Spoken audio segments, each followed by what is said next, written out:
Terima kasih Anda kembali di Kabar Siang pemirsa. Komisi Yudisial akan meminta penjelasan Majelis Hakim dari Pengadilan Negeri Surabaya terkait vonis bebas tidak bersalah terdakwa Gregorius Ronald Tanur dalam kasus pembunuhan kekasihnya Dini Sera Afriyanti. Hal ini merupakan langkah KY merespon laporan dugaan pelanggaran kode etik yang diajukan keluarga Dini. KY menargetkan pemeriksaan terhadap lapor, saksi, pihak terkait, termasuk Majelis Hakim Pengadilan Negeri Surabaya. Pemeriksaan semuanya diharapkan bisa selesai KY di bulan Agustus ini. Komisi Yudisial memastikan berkoordinasi dengan KPK dan Kejaksaan dalam memeriksa pelaporan ini.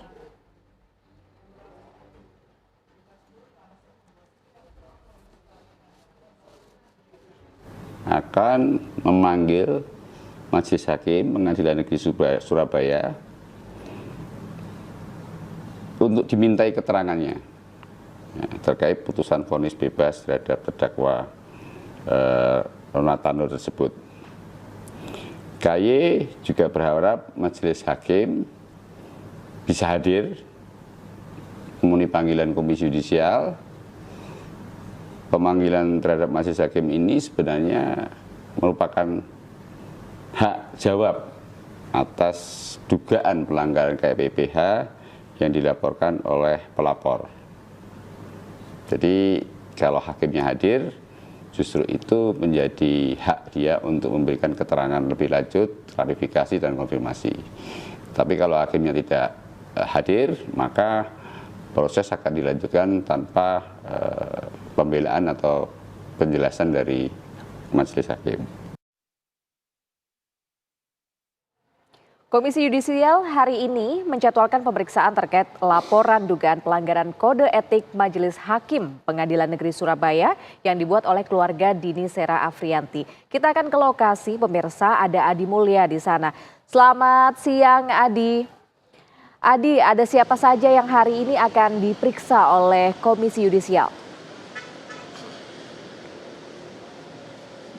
Baik, selamat siang pemirsa. Tadi baru saja kuasa hukum dari Dini Sera Afriyanti ini mendatangi Komisi Yudisial untuk dilakukannya pemeriksaan atas laporan yang dilakukan oleh kuasa hukum Dini Sera Afriyanti terhadap 3 hakim Pengadilan Negeri Surabaya atas kasus penganiayaan yang kemudian menewaskan Dini Sera Afriyanti, dan ternyata 3 PN Surabaya ini menjatuhkan vonis bebas kepada Ronald Tanur.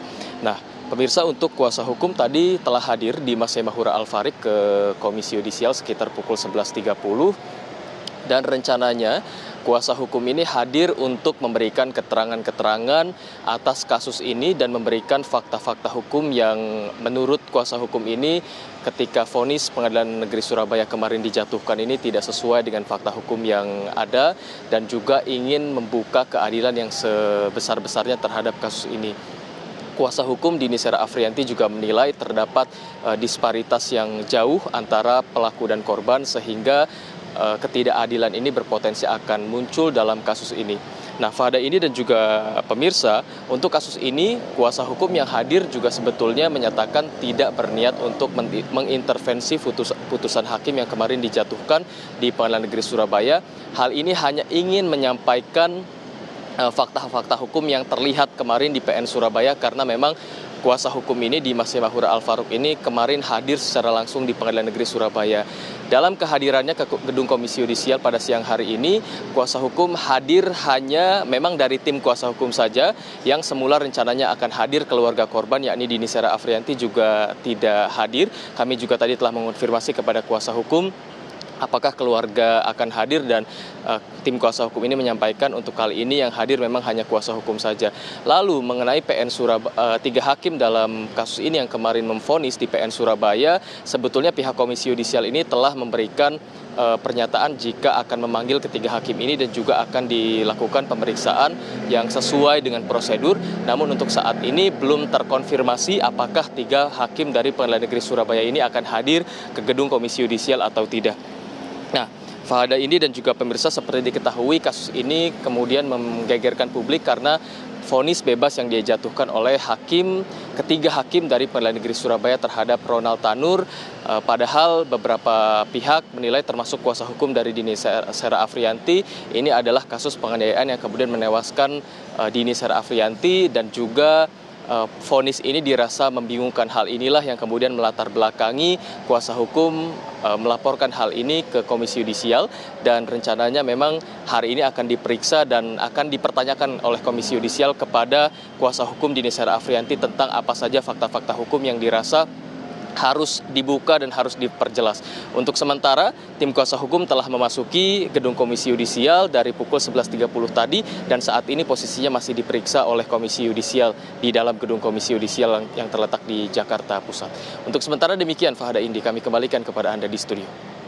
Baik, terima kasih atas laporannya Adi Mulya langsung dari Komisi Yudisial.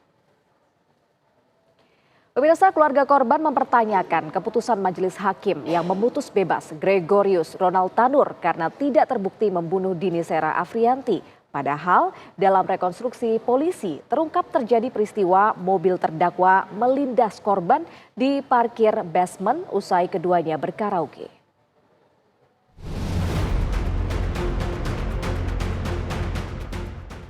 Oktober 2023 lalu, perempuan bernama Dini Sera Afriyanti tewas dengan luka akibat hantaman benda tumpul dan pendarahan di organ dalam tubuh usai berkaraoke dengan kekasihnya Gregorius Ronald Tanur di Surabaya, Jawa Timur. Namun dalam sidang vonis 24 Juli 2024, Majelis Hakim Pengadilan Negeri Surabaya memutus Ronald Tanur bebas karena dakwaan tidak terbukti. Padahal jaksa menuntutnya 12 tahun penjara. Seneng dah, gimana Mas mau karaoke lagi? Yang penting Tuhan yang buktikan yang benar. Terima kasih.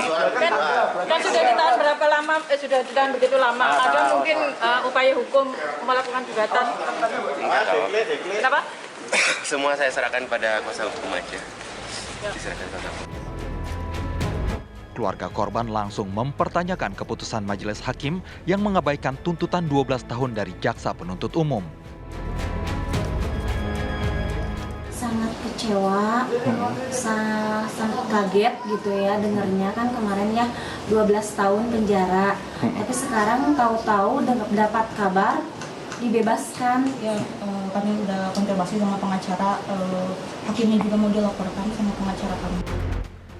Hakim Ketua Erintuah Damanik menolak mengomentari vonis yang ia buat. Mas ya, silakan bicara. Kedatangan jenengan ke PT apa Pak? Dalam rangka apa Pak? Apa dipanggil PT atau terkait ini? Dalam rangka apa Pak? Iya, namanya silaturahmi aja. Oh, silaturahmi ya Pak ya? Oh, ini karena ke PT itu teman saya satu angkatan. Oh.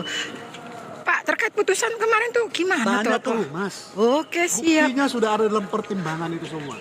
Pak Nasir Jamil, Bu Sari Juliati, Mbak Eva, Pak Heru. 29 Juli 2024, keluarga Dini Sera Afriyanti membuat pelaporan ke Komisi Yudisial atas dugaan pelanggaran kode etik yang dibuat Majelis Hakim Pengadilan Negeri Surabaya saat menjatuhkan vonis bebas kepada terdakwa Ronald Tanur. Di hari yang sama, keluarga Sera juga mendatangi gedung DPR RI. Di sini kuasa hukum membeberkan fakta yang terungkap dalam rekonstruksi oleh polisi bahwa terjadi kejadian mobil terdakwa melindas korban. Bagian dalam leher. Pada saat itu juga sempat terkirim voice note dari korban kepada pihak teman korban yang mengatakan bahwasanya korban mengalami tindakan penendangan oleh tersangka. Itu ada, itu juga sudah dibacakan waktu di dalam persidangan. Jadi bunyinya adalah dia nendang aku terus, aku nggak tahu salah apa. Itu ada. Itu sudah disampaikan dalam fakta persidangan dan sudah dimasukkan dalam bukti forensik, digital forensik di persidangan. Kemudian pada saat di basement itu dalam rekonstruksi juga diakui oleh tersangka bahwasanya dia mengetahui posisi korban yang berada di sebelah kiri pintu mobilnya. Karena pada saat itu tersangka GRT ini menerangkan bahwasanya kamu mau pulang dengan saya atau tidak. Kemudian tidak ada respon dari si korban almarhum. Lantas kemudian si GRT ini bukannya turun untuk mengajak masuk, tapi dia menjalankan mobilnya. Yang kemudian mobil itu melindas korban. Menjalankan memutar Bapak, jadi korban ini terlindas roda belakang mobil. Jadi karena korban ini di sebelah kiri, dia berjalan gini. ia terlindas di bagian belakang, Bapak. Itu yang fakta-fakta yang ada di rekonstruksi. Dari Jakarta, tim TV One mengabarkan.